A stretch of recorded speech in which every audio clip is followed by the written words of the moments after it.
찬송가 265장 찬송하시면서 새벽 예배 하나님 앞에 드리시겠습니다.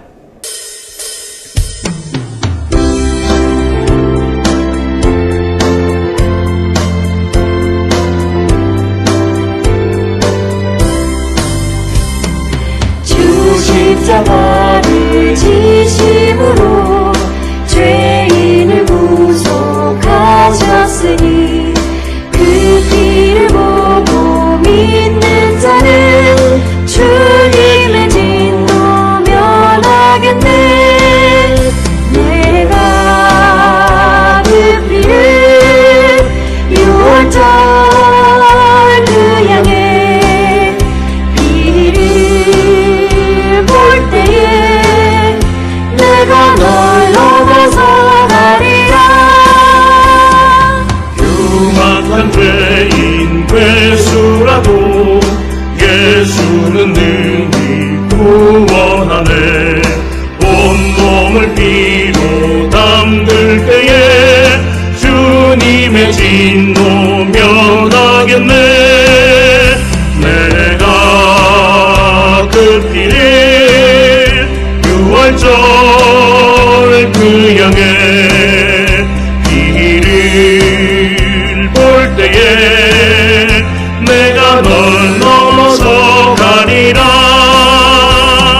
심판할 때에 모든 백성 행하는 대로 구원받네. 주님의 피로 죄 씻으며 주님의 진노 면하겠네. 내가 그 피를 6월절 그 양의 피를 볼 때에 내가 널 넘어서 가리라.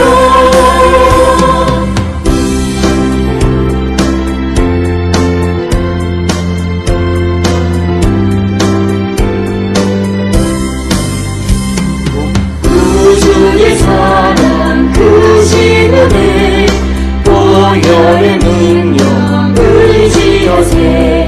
심판의 불이 내릴 때에 주님의 진노 면하겠네.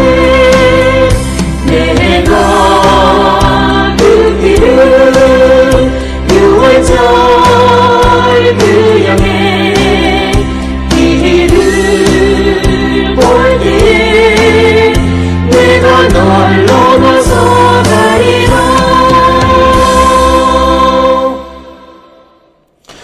우리의 능력이 되시는 하나님을 향하여 기쁘게 노래하며 야곱의 하나님을 향하여 즐거이 소리칠지어다. 실을 읊으며 소고를 치고 아름다운 수금의 비파를 아우를지어다. 아멘. 사랑과 은혜가 충만하신 아버지 하나님 은혜를 감사합니다.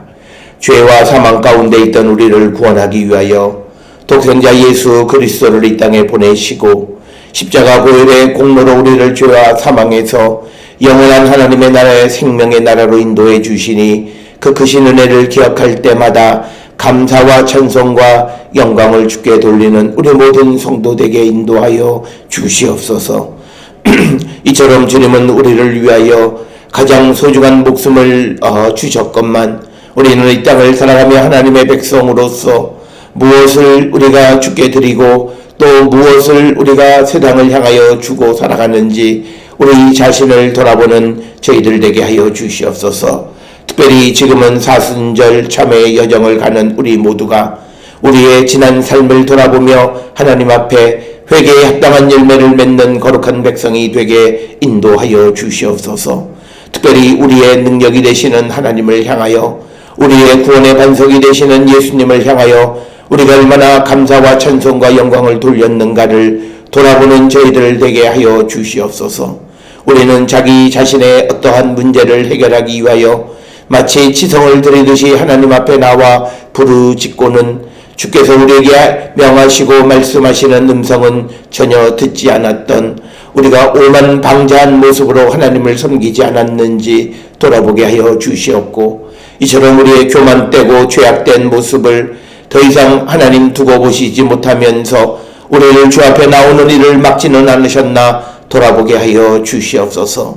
1년에 지금 벌어지는 여러 가지 일들을 통하여 우리의 믿음의 모습, 우리가 진정으로 하나님만을 섬기며 주님만을 의지하는 삶을 살았는가를 돌아보는 저희들 되게 하시고, 이 2020년 사순절을 통하여 우리의 삶의 회개의 열매가 맺는 거룩한 백성이 되게 우리를 인도하시고 복내려 주셔서 주님 부활하실 때 우리도 새 생명을 얻은 새로운 심령으로 거듭날 수 있도록 하나님 은혜를 베푸시고 복내려 주시옵소서. 아버지, 이 땅은 아버지 코로나19로 세상의 온통 혼돈 가운데 있고 또 모든 질서가 파괴되어졌고 염려와 근심과 불안 속에 살아가고 있으며, 하나님, 우리의 생명을 지켜주시는 하나님을 잃어버리고 우리는 그저 종이짝 한 장에 그리고 약품에 우리의 생명이 지켜질 수 있다라고 하는 또 다른 교만한 모습을 우리가 갖고 있지는 않나 돌아보게 하여 주시옵소서.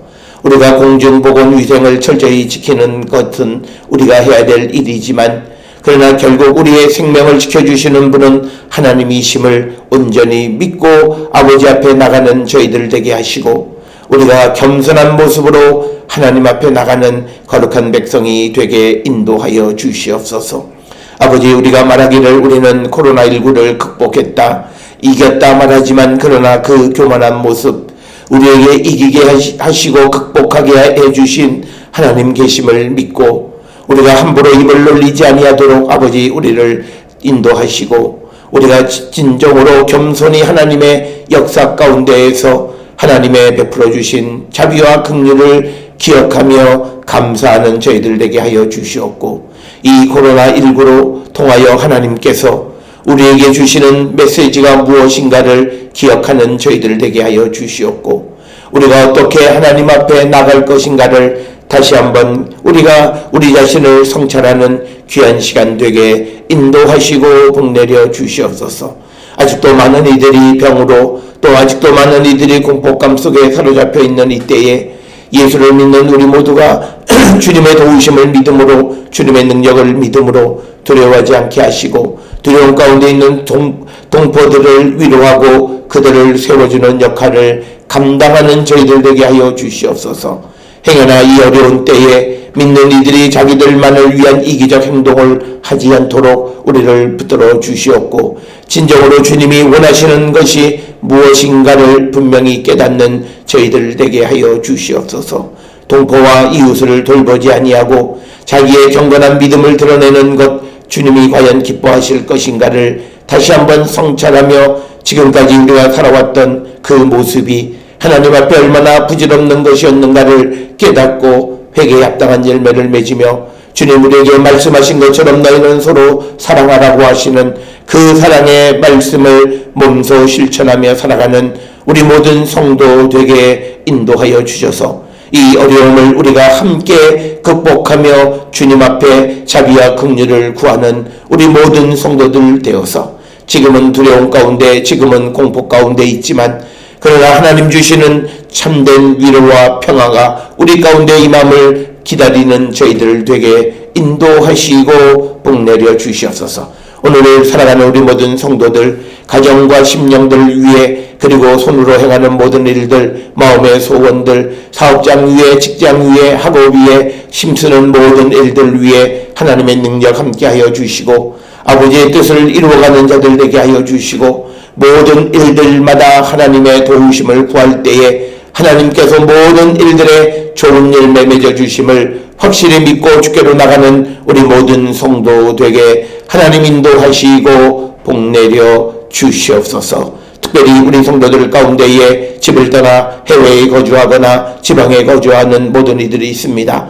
어느 곳에 있든지 간에 그곳에 보내신 이는 하나님이시니 하나님의 뜻을 온전히 이루며 살아가는 우리 모든 성도 되게 인도하시고 하나님 복내려 주시옵소서. 오늘도 주님과 함께 하는 하루가 복된 날 되게 하시고 하나님의 도우심으로 말미암아 모든 어려움을 이기는 우리 모든 성도 되게 주님 인도하시고 복내려 주시옵소서. 오늘도 주시는 말씀 안에 은혜 받는 시간으로 인도하여 주시옵기를 바라옵고 이 모든 말씀 우리 주 예수 그리스도의 이름으로 기도드려 싸움나이다. 아멘. 하늘에 계신 우리 아버지여, 이름이 거룩히 여김을 받으시오며 나라가 임하시오며 뜻이 하늘에서 이루어진 것 같이 땅에서도 이루어지이다.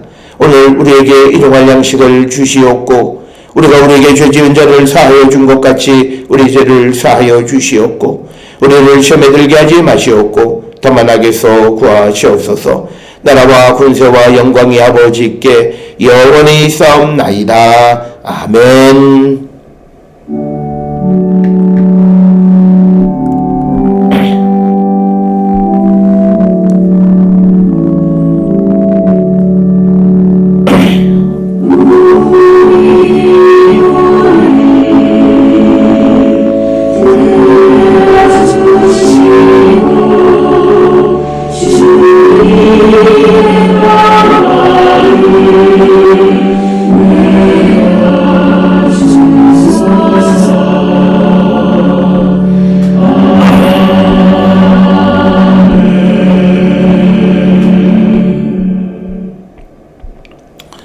오늘 이 아침 우리에게 주시는 하나님의 말씀 누가복음 20장 41절에서 47절까지의 말씀이 되겠습니다.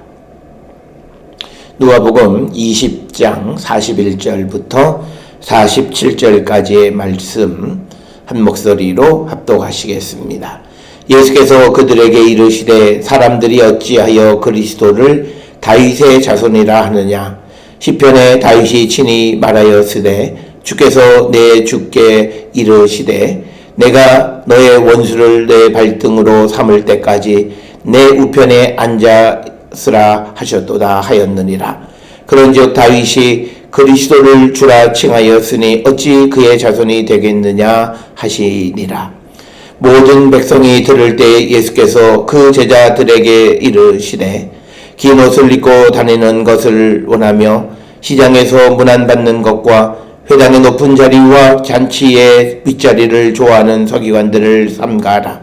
그들은 과부의 가산을 삼키며 외식으로 길게 기도하니 그들이 더 엄중한 심판을 받으리라 하시니라. 아멘.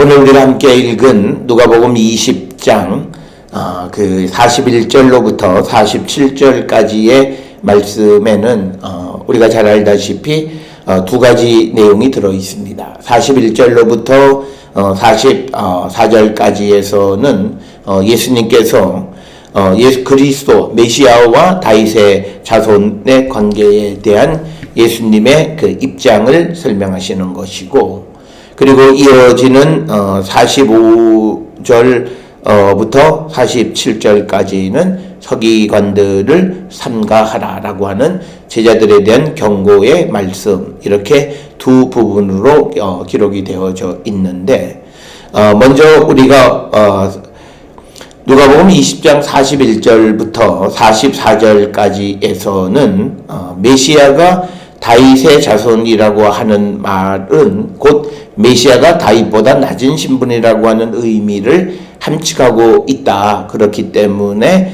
그 말은 바람직한 것이 아니다라고 하는 메시아가 다윗의 후손이라고 부르는 것에 대한 부정적인 입장을 나타내고 있는 말씀이 오늘 우리가 읽은 41절부터 44절까지의 말씀이 되겠고, 특별히 41절부터 44절까지의 말씀을 통해서 예수께서는 메시아의 정체성에 관한 것을 언급하는 것으로서 이 누가복음 20장 전체의 이야기 속에서 예수의 권위의 문제라든지 하는 예수님의 그 정체성에 관한 중요한 논의의 끝자락에서 이제 이 예수님은 메시아는 그 유대인들이 가장 훌륭한 지도자로 여기고 있는 다윗보다도 훨씬 중한 분이시고, 그래서 메시아가 다윗의 후손이라고 말할 수는 없다라고 하는 것을 말씀하시는 것이 오늘 주시는 말씀이 되겠습니다.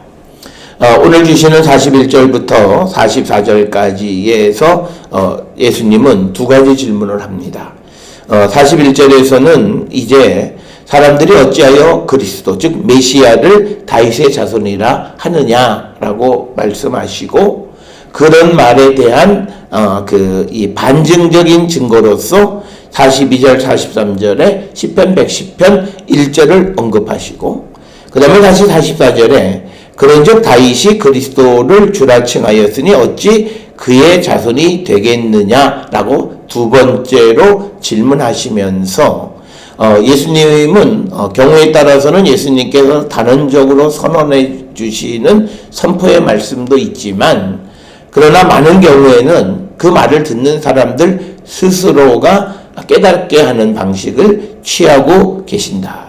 그래서 어떤 예시를 드시거나 비유를 통해서 말씀하시면 듣는 자들이 그 말씀의 의미가 무엇인지를 알 수 있는 그런 방식을 취하시는 분이시다. 따라서 오늘 우리가 주시는 이 말씀을 통해서 우리는 세상을 살아가면서 누구를 훈계하고 교훈할 때 일방적으로 어떤 자기의 견해를 피력해서 상대를 억압하려고 하는 그런 자세를 취하기보다는 오늘 우리가 이 누가복음 20장에서 보여주시는 예수님이 다른 사람과의 관계성 속에서 자기의 주장을 관철시키는 방식, 그것은 아주 정확한 증거를 통해서 또 정확한 논리를 통해서 상대 스스로가 대답을 얻게 하시는 방법. 그래서 예수님은 많은 경우에 수사적 질문을 많이 하시는 방식을 취하고 있고, 이런 방식은 우리가 잠언이나 전도서나 욥기나 이런 소위 지혜 문학, 성경에서 사람들에게 지혜를 가르쳐주는, 그것을 통해서 하나님이 누구이신가를 가르쳐주는 방식에서 가장 많이 사용하는 방식이 수사적 질문입니다. 따라서 우리도 이런 방식을 많이 도입을 해서 배우는 사람, 듣는 사람 스스로가 답을 얻을 수 있도록 유도하는 그런 노력이 우리에게 필요함을 우리에게 보여주시는 것. 이것이 41절부터 44절까지의 형식적인 측면에서 우리에게 주시는 것이 되겠고, 특별히 오늘 주시는 말씀에서 누가복음 42장에 보면 시편에 다윗이 친히 말하였으되, 그래서 누가는 마태복음이나 마가복음과 비교해서 지금 인용하는 말씀이 시편의 말씀임을 분명하게 언급하고 있고, 특별히 42절 43절의 말씀에서 이 시편 110편 1절은 우리에게 적어도 세 가지 사실을 가르쳐 줍니다. 첫째는 시편 110편의 저자가 다윗이며, 이 시에서 다윗이 자기가 지금 언급하는 그 대상을 즉 뭐냐면 다윗이 언급하는 그 메시아에 대해서 그가 주라고 지금 말하고 있다. 그래서 42절 하반절에 보면 주께서 내 주께 이르시되, 이런 표현을 통해서 알 수가 있고, 그래서 자기가 지금 다윗 스스로가 자기가 말하는 대상에 대해서 그 권위를 아주 전적으로 인정하고 있다라고 하는 것을 우리에게 보여주고 있고, 그 다음에 두 번째 43절에 보면 그 주는 오른편에 앉아서 통치하신다. 그래서 내가 너의 원수를 너의 발등상으로 삼을 때까지 내 우편에 앉았으라 하셨도다 라고 하는 것이고, 그 다음에 세 번째는 모든 원수들이 제거될 때까지 그의 통치가 존속될 것이다 라고 하는 것을 말하고 있는 것이 오늘 42절 43절 즉 시편 110편 1절에서 강조하고 있는 그런 말씀이고, 메시아가 하나님께서 원수를 모두 물리치실 때까지 통치하신다라고 하는 이런 사상은 고린도전서 15장 25절에서 29절에도 나타나는 그런 생각이 되겠습니다. 그렇기 때문에 우리가 이 시편 110편 1절 그리고 누가복음 20장 42절 43절에 언급되어 있는 시편의 내용을 통해서 메시아가 통치하시고 메시아가 이 땅을 다스리실 때에 우리는 우리의 원수들을 두려워할 이유가 없다. 왜냐하면 하나님께서 그 원수를 완벽하게 멸하실 때까지, 즉 오늘 주시는 본문에서는 너의 원수를 너의 발등상으로 삼을 때까지, 즉 원수를 완전히 진멸할 때까지 내 우편에 앉았으라, 내 우편에서 통치하라 라고 하는 그런 말씀이 되겠습니다. 그렇지만 이 말씀에서 10편, 110편 1절 그리고 42절, 43절에서 여러 가지 적어도 세 가지 정도의 중요한 내용을 우리에게 전달해 주는데, 예수님의 관점은 첫 번째, 즉 뭐냐면 다윗이 메시아를 주라고 불렀다라고 하는 그 사실에만 초점을 맞추고 있고, 그리고 그 다윗이 그 메시아의 권위를 인정했다라고 하는 거기에 초점을 맞추고 있습니다. 그래서 그것을 그대로 가져다가 44절에서 예수님이 다시 질문하시기를 다윗이 그리스도를 즉 메시아를 주라 칭하였으니 어찌 그의 자손이 되겠느냐라고 하는 것. 이것은 유대인들에게 있어서 누구의 아들이다, 누구의 후손이라고 하는 표현 속에는 그 아들은 절대 그 아버지보다 높은 지위를 가질 수가 없어요. 그렇다면 오늘 주시는 이 말씀에서 사람들이 그리스도를 다윗의 자손이라고 말하면 어떤 문제가 발생하냐면 메시아가 예수님이 다윗보다 못한 존재가 되는 거예요. 그럴 수는 없다라고 하는 겁니다. 그래서 오늘 주시는 이 본문의 말씀에서 이 예수님은 지금 예수님의 권위가 유대인들이 지금 가장 존경하는 왕인 다윗보다도 훨씬 위에 계시는 분이시다는 거예요. 그걸 강조하는 거예요. 그래서 오늘 주시는 본문의 말씀에서 예수께서 자기의 정체성, 자기가 갖는 권위가 어떤 거냐? 왜냐면 이 누가복음 20장에서 바리새인들이 질문한 것이 네 권위가 뭐 어떤 거고 누가 너에게 권위를 줬냐라는 질문을 하는데, 그래서 이제 그것의 이제 결론에 해당하는 이 누가복음 20장 끝자락에서 예수께서는 너희들이 이상적인 왕으로 생각하는 그 다윗보다 위대하신 분이시다는 거예요. 그 다윗이 주라고 불렀던 그가 나다라고 하는 거예요. 그렇기 때문에 그 메시아, 즉 다윗의 메시아를 다윗의 자손이다라고 하는 그런 표현은 바람직하지 않다라고 말씀하십니다. 여기에서 예수께서 강조하시는 것은 이 지금 예수 그리스도의 신성, 그 신성의 측면에서 예수 그리스도는 다윗보다 훨씬 뛰어난 권위를 가지고 계신 분이시다라고 하는 거예요. 특별히 우리가 성경 안에서 예수를 다윗의 자손 예수여, 이런 우리가 여리고에 있었던 그 맹인들이 예수님을 불렀을 때 다윗의 자손 예수여, 이 표현을 그때는 아무 말씀하지 않으세요. 그때 그들이 말했던 그 다윗의 자손 예수여라고 하는 거기에서는 그냥 혈통의 관계 속에서 다윗의 가문에서 난 예수란 뜻이에요.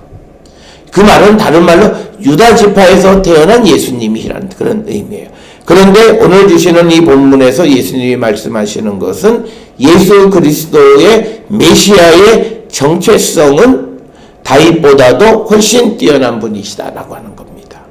왜냐하면 우리가 잘 알다시피 그 메시아는 하나님께서 보내신 하나님의 아들로서 신성을 가지고 계신 분이시기 때문이다 라고 하는 것.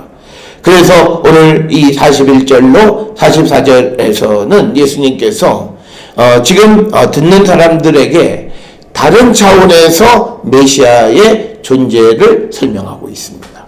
그런데 그것을 예수님이 다른 것으로 설명하는 것이 아니라 유대인들이 가장 소중하게 여기는 구약의 말씀을 들어서 말씀에 근거해서 그것을 설명하고 계시다라고 하는 거예요. 그래서 오늘 주시는 이 예수님이 어떤 논거를 제기하시거나 어떤 주장을 하실 때에 그리고 부활에 관해서 말씀하실 때도 출애굽기 3장 6절에 있는 말씀을 해석하시면서 그 말씀을 근거로 설명하셨기 때문에 모든 사람들이 그 별로 그 예수의 말씀에 어떤 토를 달 수가 없다라고 하는 겁니다. 특별히 예수님이 선택하신 본문의 말씀들은 해석상의 문제가 있는 부분이 아닙니다. 누구나 읽으면 다윗이 메시아를 주라고 불렀네 이렇게 알 수 있는 부분, 어떻게 모세가 아브라함의 하나님, 야곱의 하나님, 이삭의 하나님이란 말을 했지? 하나님은 살아있는 자의 하나님인데 그렇다면 아브라함, 이삭, 야곱이 살아있단 말이구나 라고 하는 거죠. 논리적으로 해석이 아니에요. 이거는 우리는 이것을 잘못 이해해서 해석이 아니고 이건 논리적으로 당연히 우리가 글을 읽을 때 그 논리가 자연히 따라오면서 그거를 따라가야 돼요.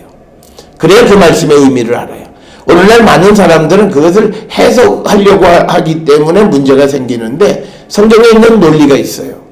그래서 그 논리 속에서 우리가 분명하게, 그러면서 그 논리가 성경 전체에서 말씀하는 것과 상충되지 않는 그런 논리를 가지고 본문을 이해하는, 그런 본문을 통해서 예수님께서는 그 모든 자기 주장을, 그리고 자기의 특히 정체성에 관한 이야기들을 설명하셨고, 그리고 가장 중요한 것들에 대해서 그렇게 설명을 하셨다라고 하는 겁니다. 오늘 우리가 주시는 이 본문의 말씀을 통해서 우리가 성경을 이해하시려면 우리가 가지고 있는 세상의 논리적인 그런 논리를 통해서는 성경 이야기가 어렵습니다. 왜냐하면 논리적으로 설명이 되어지지 않는 부분이 있다는 거예요. 성경은 성경 안에서 작동하는 논리가 있습니다. 그 논리 속에서 모든 것을 우리가 이해하고 그 말씀을 깨달으려고 해야 한다라고 하는 거예요. 그러면 우리가 그 논리를 갖게 되는 것은 무엇보다도 성령 안에, 성령의 충만한 가운데에서 우리에게 모든 것을 알게 하시는 하나님의 지혜로 우리가 이 말씀을 깨닫고 그 말씀을 행하는 자가 되어야 한다. 그래서 오늘 주시는 이 본문 40절까지에서 44절까지에서 예수께서 강조하시는 것은 메시아는 다윗의 자손이 될 수 없다라고 하는 거예요. 그러니까 다윗의 자손이면서 다윗의 자손이 될 수 없다라고 하는 거예요. 혈통적인 것으로는 다윗의 자손이 있지만, 그러나 지금 41절부터 44절에 예수님은 메시아와 다윗의 영적인 관계 속에서는 절대 그리스도가 다윗의 자손이 될 수 없음을 10편 110편 1절에 있는 말씀을 통해서 설명하고 있다라고 하는 것. 그래서 우리가 예수님은 혈통적으로 인간적, 인성적인 측면에서는 다윗의 후손이시지만 신성을 갖고 계시는 분으로서 결코 다윗의 자손이 되어질 수 없다라고 하는 것. 이 양 측면을 우리가 정확하게 이해할 수 있어야 한다라고 하는 겁니다. 이어지는 45절로부터 47절까지에서 이제 그 예수님은 모든 백성이 들을 때에 제자들에게 이르시다. 그러니까 예수님이 제자들에게 경고는 하세요. 그런데 그 제자들에게 경고하는 것을 통해서 다른 사람들, 백성들도 그것을 듣게끔 하시는 방식을 사용하고 계신다라고 하는 겁니다. 그래서 제자들에게 말씀하셨지만 백성이 듣고 있었기 때문에 백성들에게도 말씀하신 것입니다. 그래서 오늘 주시는 45절로부터 47절까지의 말씀을 보게 되면 이 46절부터 47절 상반절까지에서 강조하는 건 뭐냐면 그 서기관들의 외식적인 행동을 본받지 말라라고 하는 겁니다. 그래서 서기관들을 엄하게 꾸짖으시는 그런 내용이 되겠습니다. 그러니까 이 서기관들의 문제는 자기들이 경건하다고 스스로 경건을 드러내려고 하는 일련의 모든 행동, 그러나 실제로 그들이 살아가는 삶은 그렇지 않기 때문에 그들이 거룩하고 경건하다고 드러내는 행동 자체는 주님의 눈으로 볼 때는 위선이다라고 하는 거고 교만이다라고 하는 겁니다. 그래서 예수께서는 46절부터 47절 상반절까지 해서 대략 6가지 내용을 이야기합니다. 즉 이 6가지 내용은 이 서기관들이 자기의 경건을 드러내려고 하는 위선적 행동입니다. 그래서 46절에 이제 4가지를 설명하는데, 긴 옷을 입고 다니는 것을 원한다라고 하는 겁니다. 특별히 이 서기관들이 긴 옷을 입고 다니는 것은 어떤 다른 부정한 것과의 접촉을 피하기 위해서 몸의 모든 부분을 다 긴 옷으로 입고 다니는 것. 그러니까 형식적으로 부정에 접하지 않으려고 하는 거예요. 그런데 그들이 살아가는 모든 삶이 거짓되고 위선적인 삶을 살아가면 겉으로는 그가 부정한 것에 접촉하지 않은 것처럼 보이지만 속에는 더러운 것이 있다라고 하는 거예요. 그런 모습들을 주께서는 위선이다라고 하는 그런 모습을 그런 관점에서 지적하시는 겁니다. 오늘 우리가 살고 있는 이 시대에도 우리는 속생각과 겉모습이 다른 그런 사람들이 많아요. 속으로의 생각과 달리 겉으로는 다른 행동을 하는 사람들이에요. 우리는 내가 믿지 못하면서 믿는 척해. 그 위선이에요. 그리고 우리가 하나님 앞에 드릴 때 아까워하면서 드려요. 그것도 위선이에요. 우리 어떤 이들은 그래도 드렸으니까 됐다라고 하지 않아요. 주님에게는 믿고 드리는 것이냐, 정성을 다한 것이냐, 기쁨으로 드린 것이냐를 따져 물으시는 것이지, 그가 드렸다라고 하는 것의 관점을 갖지 않는다라고 하는 거예요. 예를 들어서 그가 예배에 참석했다라고 하는 것에 중요한 의미가 있는 것이 아니라 어떤 마음으로 그가 예배에 참여했느냐라고 하는 거예요. 세상에서는 나쁜 짓 다 하고 남을 원망하고 부정하게 생각하고 남을 심판하고 그러면서 예배를 드리는 그 예배는 하나님이 안 받으신다는 거예요. 오늘 살고 있는 이 시대에 어떤 이들은 이 코로나19로 말미암아 예배를 드리지 않고 그 방송으로 예배 드리는 사람들을 비난하는 사람들이 있어요.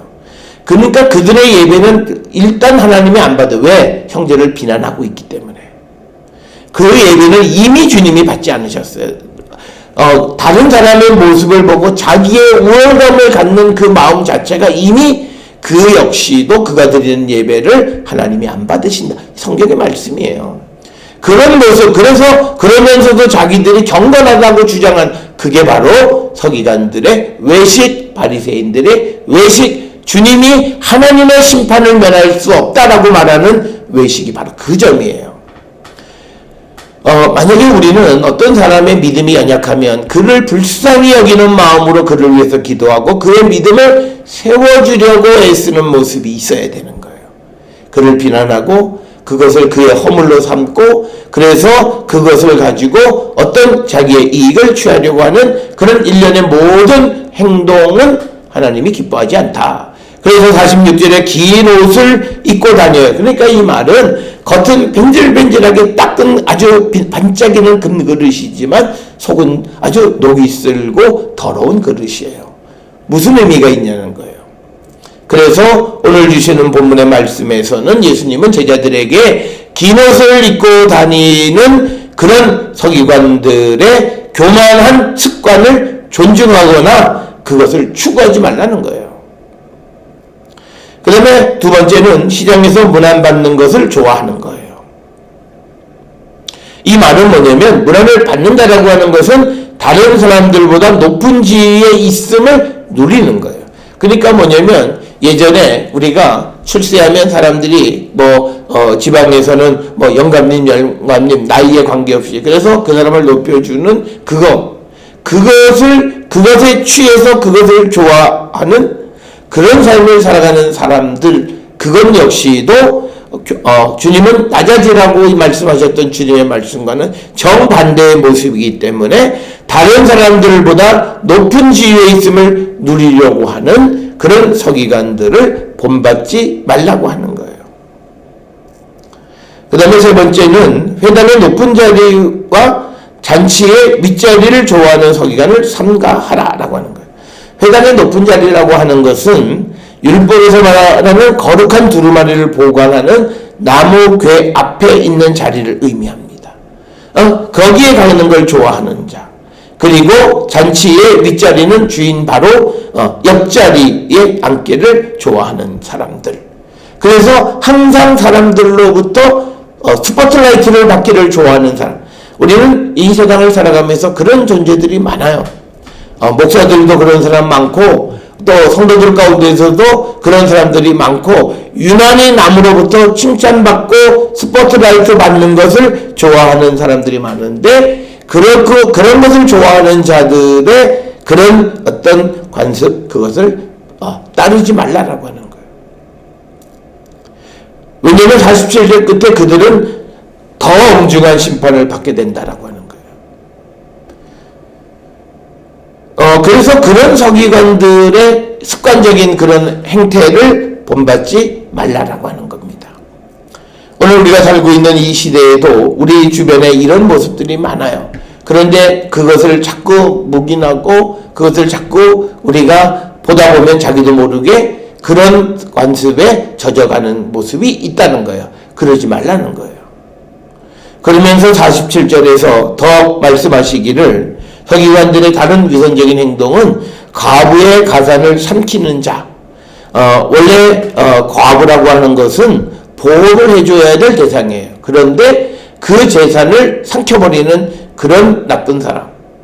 그러니까 아마도 접근할 때는 과부들을 보호한다라고 하는 명목으로 접근했을 거예요.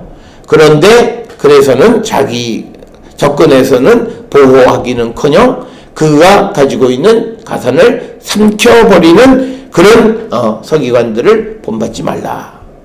그리고 마지막으로 외식으로 길게 기도하는 겁니다. 이 말은 자신의 신앙이 다른 사람들보다 더 경건하고 우위에 있음을 보여주기 위해서 길게 기도하는 가식적인 행위를 하지 말라라고 하는 거예요. 그러면서 그들이 더 엄중한 심판을 받게 될 것이다 라고 하는 거예요. 그러니까 그들은 결코 경건하지 않다라고 하는 겁니다. 오늘 우리가 살고 있는 시대에 우리는 내 마음은 그렇지 않으면서 남에게 보여주기 위해서 어떤 믿음의 행동을 한다면 그 행동이 진실된 행동으로 바뀌기 위해서 우리는 애써야 돼요. 그런 어떤 습관에 젖어서 그런 가식적이고 외식적인 그런 습관을 행하며 살아가는 자들이 되면 안 되고 결국은 주님이 우리에게 말씀하시는 것은 우리는 어디서 무엇을 하든 우리의 삶의 모습은 하나님 앞에 서 있는 모습과 같은 그런 모습으로 살아가는 자가 되어야 한다.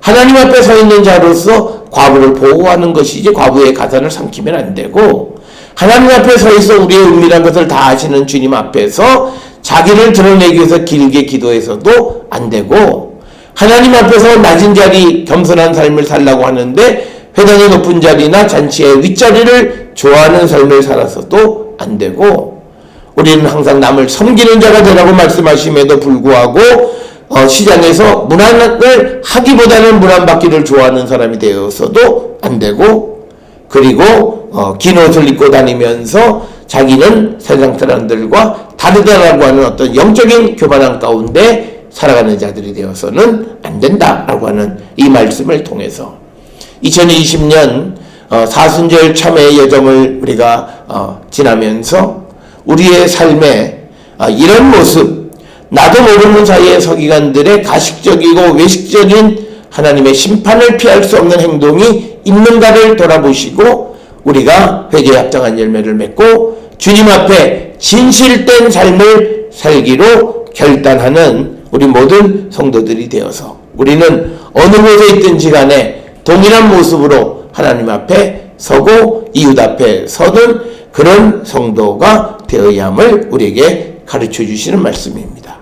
이 말씀이 주시는 참된 의미를 깨달아 겸손한 삶을 살아가는 특별히 주님이 우리에게 주신 황금률 하나님을 사랑하고 이웃을 사랑하는 그런 삶을 살아가고 내가 원하는 것을 먼저 이웃에게 베풀며 살아가는 그런 성도의 삶을 살아가는 우리 모든 성도들이 되어서 하나님의 영광의 보좌에 나가는 거룩한 백성들이 될 수 있기를 주의 이름으로 축원합니다. 기도하시겠습니다. 사랑과 은혜 충만하신 아버지 하나님, 은혜를 감사합니다. 우리의 삶을 돌아보면서 우리가 예수님을 누구라 고백하고 있는가 다시 한번 우리의 고백을 점검케 하여 주시고, 또 우리가 세상을 살아가며 주님이 지극히 싫어하시는 외식하는 자의 모습을 본받지 않는 저희들을 되게 인도하여 주시옵소서. 그래서 우리 모든 성도들의 삶이 하나님의 영광의 보좌에 나가는 거룩한 백성으로 축복하여 주시옵소서. 오늘도 세상을 향해 나가는 우리 모든 성도들이 주님과 함께 주님이 가르쳐 주시는 삶의 원리, 겸손하고 섬기는 삶을 온전히 살아가는 우리 모두가 되게 인도하여 주시옵소서. 이제는 우리 주 예수 그리스도의 은혜와 하나님 아버지의 무한하신 사랑과 성령의 위로 역사 교통하심이 주의 말씀 주님의 뜻대로 겸손한 삶을 살기로 결단하며 세상을 향해 나가는 우리 모든 성도들 머리 위에 지금으로부터 영원토록 함께 할지어다. 아멘. 주라